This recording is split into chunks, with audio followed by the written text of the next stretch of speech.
Good evening and welcome. I am Amarachi Ubani. Tonight, Minister of Power Babatunde Fashola blames recent poor electricity supply across the country on activities of vandals.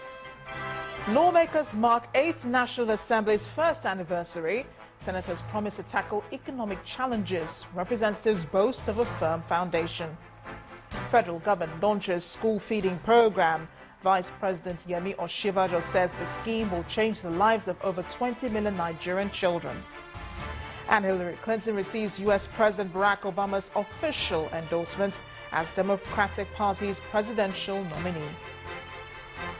And on business news tonight, President Buhari appoints new Director General for the Budget Office of the Federation.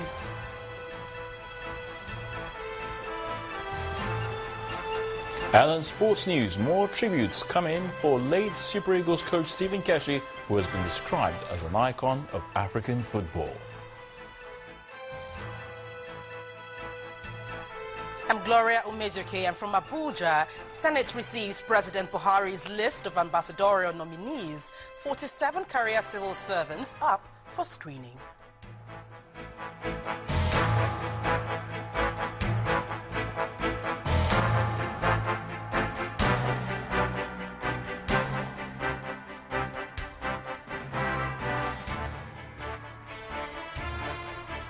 The Minister of Power, Works and Housing has recited the reasons for the recent outages across the country, blaming it largely on attacks by militant groups on oil installations in the Niger Delta. According to Mr. Babatunde Fashola, out of the 26 power plants built to generate electricity across Nigeria, 23 are dependent on gas, and activities of vandals in the area have made it impossible for power to power those plants. The minister made the remarks at a forum organized by members of civil society organizations in Abuja, where some other government officials also gave account of the APC-led administration's performance. It is a gathering of government officials and members of the civil society organizations. The objective of the gathering is to provide opportunity for the government to give account of its stewardship in the last 1 year as it relates to its campaign promises. President Muhammadu Buhari, the then opposition candidate, and his party, the All Progressive Congress, made 221 distinct promises during these elections, and these were clearly articulated along 3 key challenges, which is that of security, corruption, and the economy. The Minister of Information and Culture and his colleagues at the Ministry of Budget and National Planning argue that the government has made progress in delivering on its promises to fight corruption, tackle insecurity, and try to fix the economy. The most daunting security challenge faced by the country when we assumed office on May 29, 2015 was undoubtedly the Boko Haram insurgency. Today, it is fast receding. The Buhari administration has also squarely taken on the fight against corruption, and I'm confident and proud to say we're winning this war also. The TSA has also helped us, and we have looked at computerizing salaries because our salaries are very high, and we believe that there were a lot of ghost workers. And by extending the IPIS, which is the computer system that we have been using, we've managed to reduce the salary bill without retrenching anybody. But some members of the civil society groups in the audience feel otherwise. Today we have the herdsmen issue coming up. It's almost as if the Boko Haram issue coming up all over again. And as if, ironically, it seems as if we haven't learned from the past. The government is somehow silent. Meanwhile, the Minister of Power, Works and Housing argues that 1 year is a short time for government to deliver on all its campaign promises. He attributes poor electricity supply across the country to activities of vandals in the Niger Delta region. Today, our power supply is down because out of about 26 power plants, 23 are fired by gas.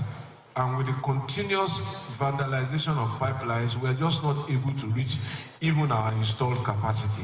We're struggling with about 2,000, 500 megawatt, when we can actually be delivering 5,600 today. But the fuel is just not there. 1 year into office, many hope to see the government delivering on the campaign promises that brought it to power. But government officials say it is work in progress. The State Security Service in Kano State has arrested 5 persons allegedly connected to the creation of sleeper ISIS training cells in the state.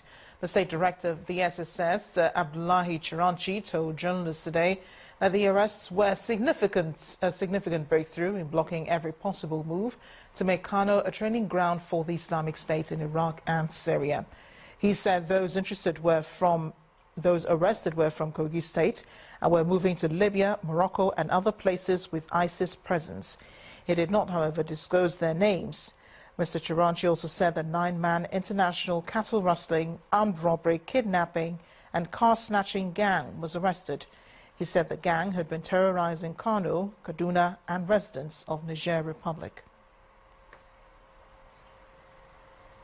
Meanwhile, the United States says Boko Haram's claims of having allegiance to the Islamic State jihadists is merely an attempt at getting international recognition. U.S. officials told Reuters that they have seen no evidence of operational support or financing for Boko Haram from IS. They dismissed Boko Haram's claim of its recent attack in Niger Republic in the name of the Syria-based jihadists, saying it is only a move to attract more recruits and possible assistance from IS. However, the U.S. officials said they are closely watching for any deepening ties between both terror groups. Now, members of the 8th Senate have promised to come up with legislation that will address economic challenges facing the country and improve the livelihood of Nigerians. Speaking on the 1-year anniversary of the 8th Senate, the Senate President, Bukola Saraki, commended the federal government for its giant strides in the fight against corruption and the Boko Haram sect. He was, however, concerned that poverty still remains a key issue that must be tackled. It's 1 year since the 8th Senate came into existence. The journey to this point was not an easy one, as first, the issue of who emerged the Senate president took the center stage here. Well, all that was settled. And now it's time to take stock of the past 1 year. Senator Bukola Saraki takes the lead. He tells his colleagues that though a lot has been achieved in the last 365 days, more legislation is needed to improve the livelihood of Nigerians.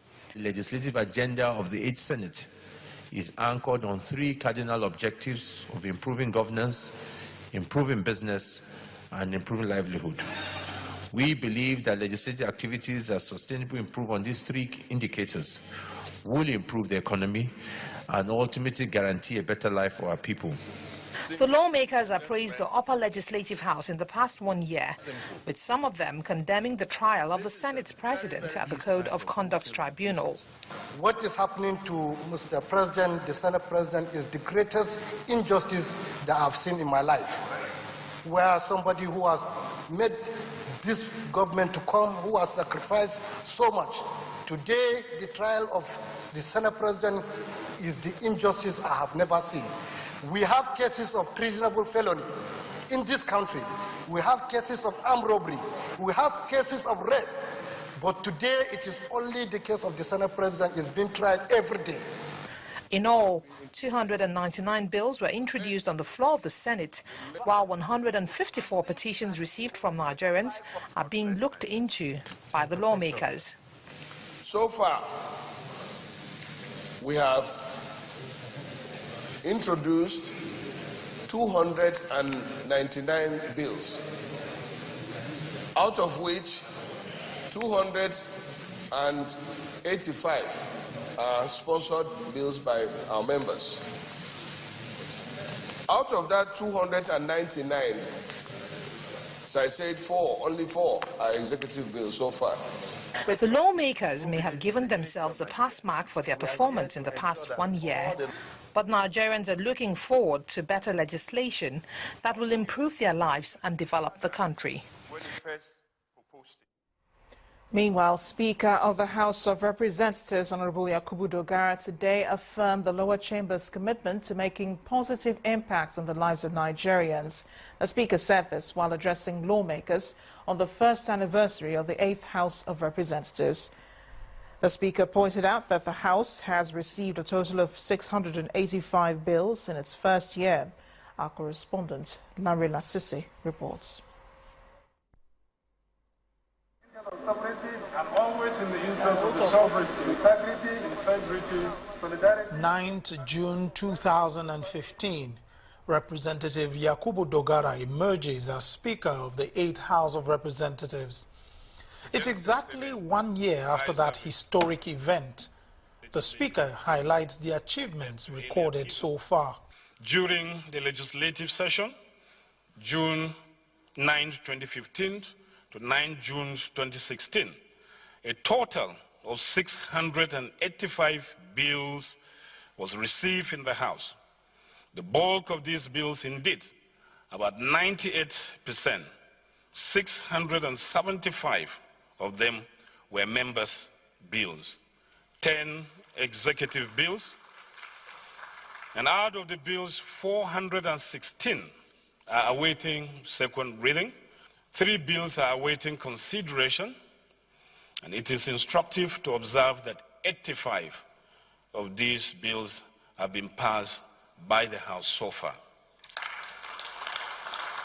According to the Speaker, the House has also considered over 530 motions with far-reaching resolutions. Other initiatives include the sectorial debates, the legislative needs assessment of the House of Representatives, and the drafting of the legislative agenda of the House of Representatives. I want to plead with us that though we have begun very well, the beginning of a matter is not as important as the end of the matter. We have begun very strong, and we must end very strong, or even stronger than we began. And that can only come with the commitment of all honorable members. It's a speech that is well received. Lawmakers of the 8th House of Representatives say they have plans to do more during the remaining 3 sessions of their tenure. Lanre Lasisi, Channels Television News. In part 2, after the break, activists ask President Buhari to implement Justice Uwai's report to electoral reforms towards sanitizing the electoral system. Please join us again.